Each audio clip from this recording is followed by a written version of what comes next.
प्रकाश सिंह बादल जी हों,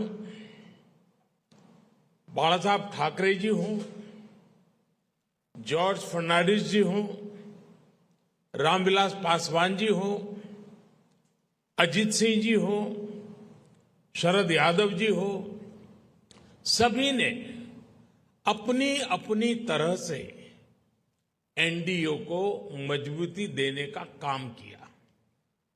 आज प्रकाश सिंह बादल जी और बाला साहब ठाकरे जी के सच्चे अनुयायी भी हमारे बीच में हैं। हाल में ही एनडीए के गठन के 25 साल पूरे हुए हैं। ये 25 वर्ष देश की प्रगति को गति देने और क्षेत्रीय आकांक्षाओं को पूरा करने के रहे हैं।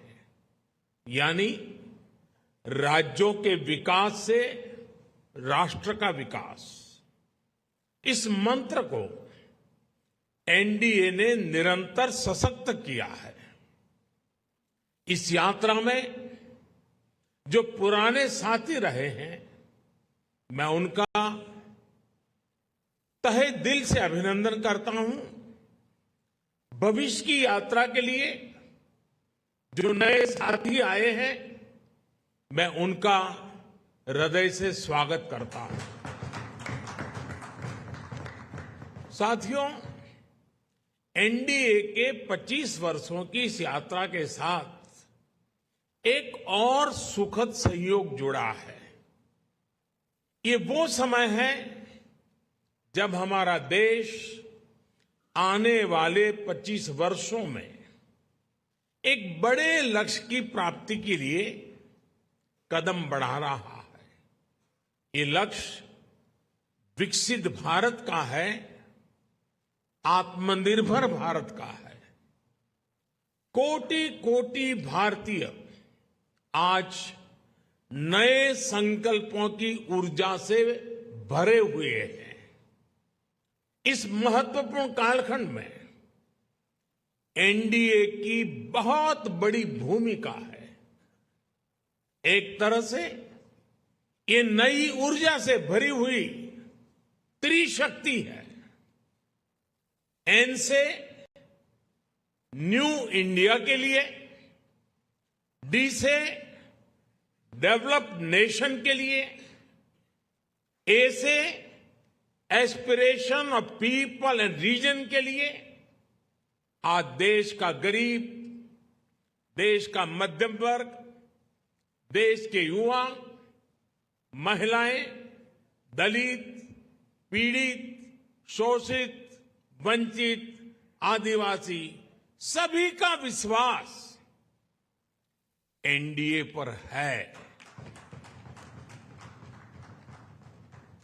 हमारे जो समाजशास्त्री हैं, राजनीति शास्त्री हैं और अर्थशास्त्री हैं, वो भी भारत के विकास के लिए एनडीए को एक पॉजिटिव फोर्स के रूप में देख रहे हैं।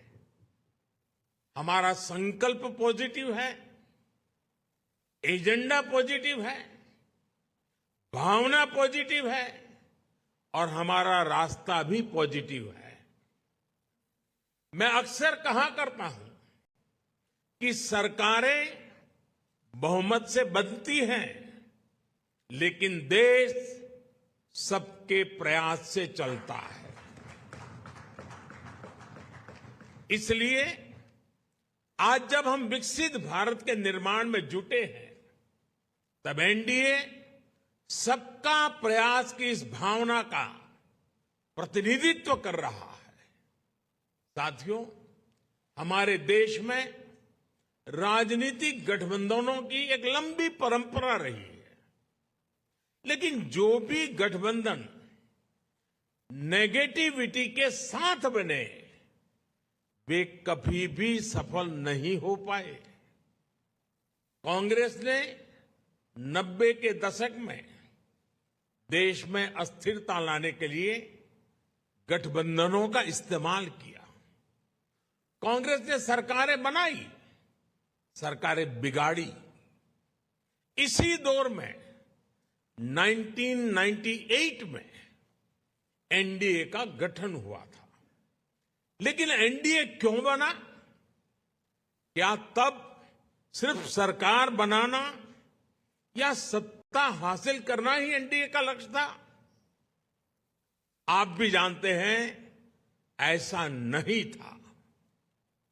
एनडीए किसी के विरोध में नहीं बना था। एनडीए किसी को सत्ता से हटाने के लिए नहीं बना था, बल्कि एनडीए का गठन देश में स्थिरता लाने के लिए हुआ था। और जब देश में स्थिर सरकार होती है तो देश वो फैसले करता है जो कालजयी होते हैं, देश की दिशा बदलने वाले होते हैं। ये हमने अटल जी के कार्यकाल के दौरान भी देखा और ये पिछले 9 वर्षों में भी हम बार बार देख रहे हैं। भारत में स्थिर और मजबूत सरकार होने से आज पूरे विश्व का भारत पर भरोसा बढ़ा है। साथियों, एनडीए की एक और विशेषता रही है। जब हम विपक्ष में थे तब भी हमने हमेशा सकारात्मक राजनीति की। हमने कभी नकारात्मक राजनीति का रास्ता नहीं चुना। हमने लोकतंत्र को मजबूत करने के लिए अपना हर दायित्व निभाया। हमने विपक्ष में रहकर सरकारों का विरोध किया, उनके घोटालों को सामने लाए, लेकिन कभी जनादेश का अपमान नहीं किया। हमने सरकारों का विरोध करने के लिए कभी भी विदेशी मदद नहीं मांगी। हम विपक्ष में रहे, लेकिन हमने देश के विकास में न रोड़े अटकाए और ना ही रुकावट बने। आजकल हम देखते हैं कि केंद्र सरकार की योजनाओं को विपक्ष की कई राज्य सरकारें अपने यहां लागू नहीं होने देती। अगर ये योजनाएं लागू होती भी हैं तो उन्हें रफ्तार नहीं पकड़ने दी जाती। ये लोग सोचते हैं कि अगर उनके राज्यों में गरीबों को केंद्र की योजना का लाभ मिल गया तो कैसे काम चलेगा, उनकी राजनीति कैसे चलेगी। मुझे याद है, गरीबों के घर के लिए, हर घर जल के लिए, आयुष्मान भारत योजना के लिए कितनी ही बार विपक्ष के मुख्यमंत्रियों को मुझे चिट्ठियां लिखनी पड़ती है, लेकिन ये लोग गरीब के कल्याण को भी राजनीतिक नफा नुकसान से ही तोलते रहे हैं। साथियों, जब गठबंधन सत्ता की मजबूरी का हो, जब गठबंधन भ्रष्टाचार की नीयत से हो, जब गठबंधन परिवारवाद की नीति पर आधारित हो, जब गठबंधन जातिवाद और क्षेत्रवाद को ध्यान में रखकर किया गया हो, तो वो गठबंधन देश का बहुत नुकसान करता है। 2014 से पहले की गठबंधन सरकार का उदाहरण हमारे सामने है। तमाम उठापटक के बीच वो गठबंधन सरकार किसी तरह अपने 10 साल खींच पाई, लेकिन देश को क्या मिला? प्राइम मिनिस्टर के ऊपर भी एक आला कमान, पॉलिसी पैरालिसिस, निर्णय लेने में अक्षमता, भांति भांति के पावर सेंटर्स, अव्यवस्था और अविश्वास, खींचतान और करप्शन, लाखों करोड़ों के घोटाले। आपको याद होगा, जब भी पिछली सरकार के कुशासन पर सवाल उठते थे तो गठबंधन की मजबूरियां गिनाई जाती थी।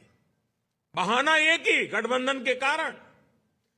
क्रेडिट लेने के लिए तो हर कोई आगे आता था, लेकिन जैसे ही कुछ गड़बड़ होती थी तुरंत अपने सहयोगियों पर दोष मढ़ दिया जाता था।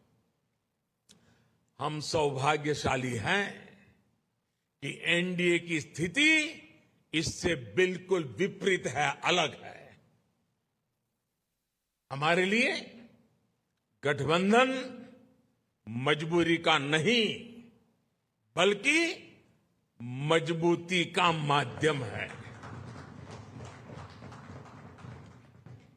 एनडीए कोएलिशन कंपल्सन्स का नहीं बल्कि कोएलिशन कॉन्ट्रीब्यूशंस का प्रतीक है।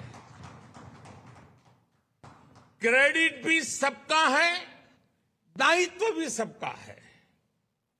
एनडीए में कोई भी राजनीतिक दल बड़ा और कोई भी राजनीतिक दल छोटा नहीं है। हम सभी एक लक्ष्य के लिए आगे बढ़ रहे हैं। आपने देखा है, 2014 हो या फिर 2019, भाजपा को बहुमत से अधिक सीटें मिली, लेकिन सरकार एनडीए की ही रही, एनडीए की भागीदारी बनी रही।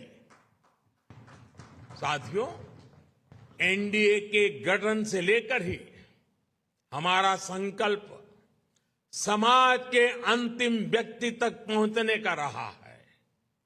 जो वंचित है, जो शोषित है, उसको सशक्त करना हमारी प्राथमिकता है। आज देश की जनता देख रही है कि एनडीए में कौन कौन से दल हैं। एनडीए में जितने भी दल हैं, वे समाज के ऐसे वर्गों के बीच काम करते हैं जो वंचित रहे हैं, शोषित रहे हैं। हमारे समूह में गांव, किसान, दलित, पिछड़े, आदिवासियों के बीच काम करने वाले ये सारे नेता यहां हैं। एनडीए में जो दल है वो ऐसे क्षेत्रों में काम करते हैं जिनकी पहले दिल्ली में सुनवाई तक नहीं होती थी। एनडीए एक प्रकार से क्षेत्रीय आकांक्षाओं का बहुत ही खूबसूरत इंद्रधनुष है। एनडीए देश के लिए, देश के लोगों के लिए समर्पित है। एनडीए की विचारधारा है nation first, security of nation first. NDA की विचारधारा है प्रोग्रेस फर्स्ट। एनडीए की विचारधारा है एम्पावरमेंट ऑफ पीपल फर्स्ट। साथियों, आपको याद होगा, एनडीए की बैठक में हमने संकल्प लिया था कि हम देश की गरीबी को गरीबों की ताकत से ही गरीबी को परास्त करेंगे। इसलिए इन वर्षों में हमारा सबसे ज्यादा जोर गरीबों को सशक्त करने पर रहा। हमने श्रमयोगी को सम्मान दिया, डिग्निटी ऑफ लेबर पर बल दिया, हमने गरीब को सुरक्षा का एहसास दिया, हमने गरीब को यह विश्वास दिया कि आपके हर प्रयास के पीछे एनडीए सरकार एक भरोसेमंद साथी की तरह आपके साथ खड़ी है। जैसे किसान को अगर सही बीज और खाद पानी मिल जाए तो वो पैदावार का रिकॉर्ड बना देता है, वैसे ही हमने गरीबों को सशक्त करने के लिए उन्हें हर संभव मदद की। इसका परिणाम क्या आया? अभी नीति आयोग की सबसे ताजा स्टडी आई है। आप में से कुछ मित्रों ने उसका उल्लेख भी किया। इस स्टडी के मुताबिक 2015-16 के बाद के 5 वर्षों में ही 13.5 करोड़ लोग गरीबी रेखा से बाहर आ गए हैं। इसके पूर्व वर्ल्ड बैंक की रिपोर्ट के समय सामने आया कि कैसे बहुत कम समय में ही 40-42 करोड़ लोगों ने गरीबी को परास्त किया है। आईएमएफ के मुताबिक एक्सट्रीम पॉवर्टी यानी अति गरीबी भी भारत में खत्म होने की कगार पर है। ये आईएमएफ का रिपोर्ट कह रही है। साथियों, यहां एनडीए के आप सभी साथी तो जमीन से जुड़े लोग हैं। आप देखिए, जब किसी गरीब को पक्का घर मिलता है तो ये सिर्फ एक छत की जरूरत पूरा नहीं करता, बल्कि ये उस परिवार को सुरक्षा कवच देता है, उसके सपनों को पंख देता है। जब गरीबों को बैंक लोन देने के लिए सरकार अपनी तरफ से गारंटी देती है, तब उनको एक साथी मिलता है, एक सहारा मिलता है। और ऐसे में प्रगति के लिए, तरक्की के लिए उनके प्रयास 2 गुने हो जाते हैं। जब गरीब को हम मुफ्त इलाज का भरोसा देते हैं तो उससे एक परिवार ही नहीं, बल्कि उसके आने वाली पीढ़ियों का भविष्य भी सुरक्षित हो जाता है। आप सभी जानते हैं कि पहले जब गरीब परिवार में बीमारी आती थी तो उसके पास 2 ही विकल्प होते थे। या तो अपनी आंखों के सामने अपनों को जीवन के लिए संघर्ष करते देखें, या फिर मकान, दुकान, खेत, खलिहान जो भी थोड़ा बहुत पास में हो उसे बेचें या गिरवी रखें। पीढ़ी दर पीढ़ी गरीब को गरीब रखने के इस कुचक्र को भी एनडीए सरकार की अनेक योजनाओं ने तोड़ दिया है। गांधी जी से लेकर बाबा साहब आंबेडकर और लोहिया जी तक सभी ने जिस सोशल जस्टिस की, सामाजिक न्याय की अवधारणा की थी, और मैं समझता हूं हम जो कर रहे हैं वो यही सच्चा सोशल जस्टिस है, सामाजिक न्याय है। एनडीए सरकार ने वोट बैंक की राजनीति को विकासवाद की राजनीति में बदला है। ये एनडीए शासन ही है जिसमें छोटे किसानों, रेहड़ी पटरी, फुटपाथ वालों को पहली बार मदद मिल रही है। हमारे विश्वकर्मा साथियों को भी पहली बार ये विश्वास मिला है कि उनके लिए भी कोई सरकारी योजना बन सकती है। साथियों, गरीबी से भारत की इस लड़ाई का एक और पक्ष है। आप सब ये भी जानते हैं कि पहले हमारी माताओं बहनों के नाम पर प्रॉपर्टी खरीदने का चलन कम ही था। वे एक प्रकार से घर के, समाज के आर्थिक फैसलों से कटी हुई थी। देश की आधी आबादी और परिवार को चलाने वाली ताकत का जब ये हाल हो तो गरीबी से पार पाना आसान कैसे हो सकता था। अब जब बहनों के नाम बैंक अकाउंट खुले, उनके नाम पर घरों की रजिस्ट्री हुई, उनके नाम पर ऋण मिलने लगे, तो एक नया सामर्थ्य समाज में पैदा हुआ। मुद्रा योजना की सबसे बड़ी लाभार्थी हमारी बहनें हैं। स्टार्टअप इंडिया की सबसे बड़ी लाभार्थी हमारी बेटियां हैं। जो देश में 9 करोड़ स्वयं सहायता समूह बने हैं, उनकी सबसे बड़ी लाभार्थी गांव में रहने वाली दलित, पिछड़े, आदिवासी समाज की बहनें हैं। मैं पिछले दिनों मध्य प्रदेश गया था, एक आदिवासी गांव में गया था। वहां ये स्वयं सहायता समूह की आदिवासी बहनों से मिलना हुआ। जितने समूह थे उन्होंने कहा अब तो हमारी पहचान है, हम लखपति दीदी हैं। हमारा कारोबार इतना है कि आज हम लखपति बन गए हैं। ये बहुत बड़ा परिवर्तन है साथियों, एनडीए सरकार ने महिलाओं के कल्याण को, उनकी तकलीफ कम करने को सर्वोच्च प्राथमिकता दी है।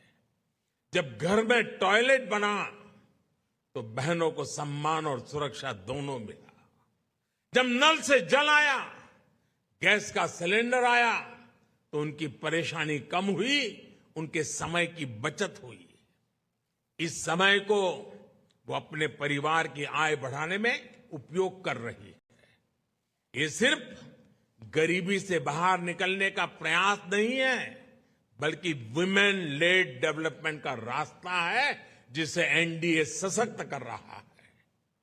आज डिफेंस से लेकर माइनिंग तक हर सेक्टर को बेटियों के लिए खोल दिया गया है।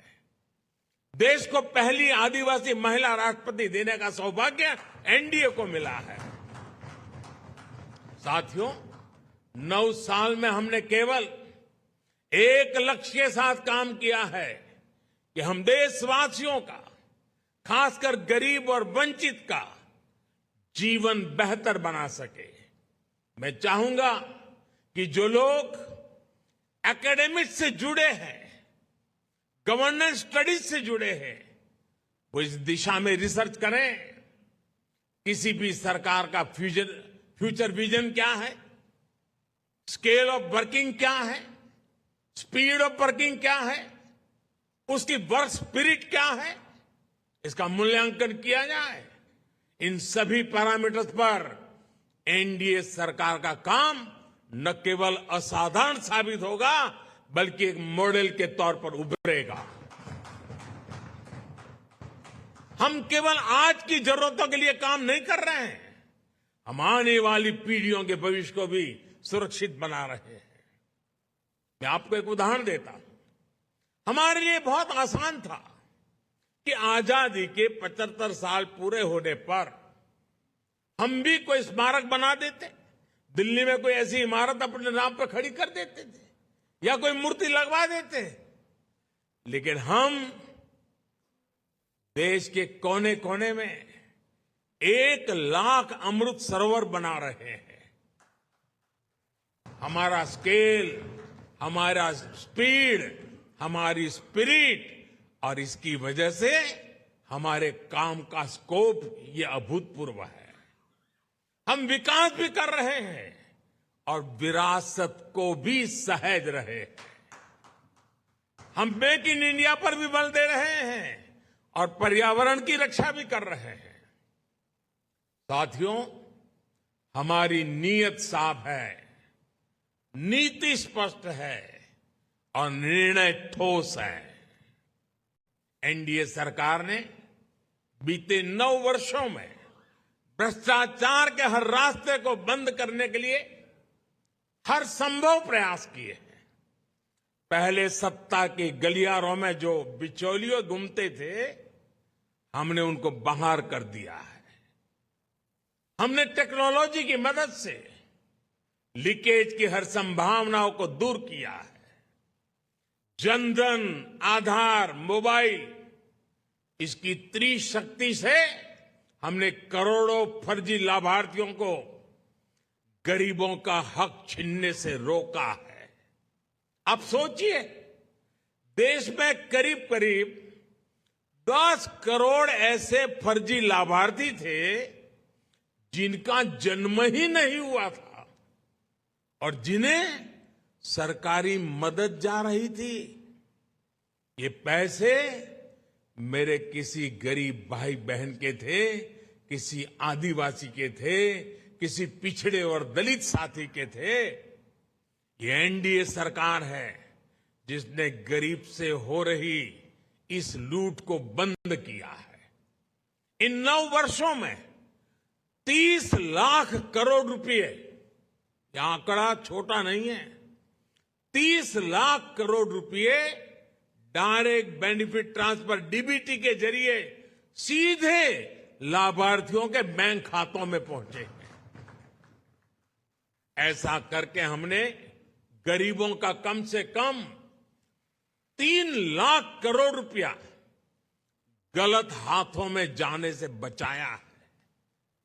साथियों, लोकतंत्र में राजनीति अलग अलग विजन को देश के सामने रखने का एक माध्यम होती है, लेकिन हर विजन का, हर विचारधारा का मकसद एक ही होता है, गुड गवर्नेंस और देशवासियों की सेवा।